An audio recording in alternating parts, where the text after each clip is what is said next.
अस्सलाम वालेकुम, मैं हूँ सिद्रा इस्माइल और आप देख रहे हैं MS21 न्यूज़ HD। फौजी फाउंडेशन स्कूल सिस्टम अपने नुमाया रिजल्ट और बेहतरीन नज़्म व नस्ब की वजह से बेहतरीन तालीमी दरसगाहों में से एक है।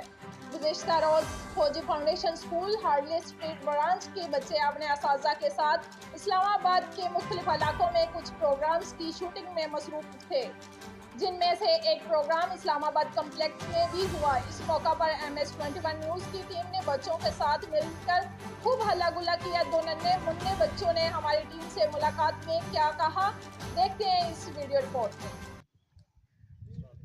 अस्सलाम वालेकुम, मैं हूँ सिद्रा इस्माइल और आप देख रहे हैं MS21 न्यूज़ HD।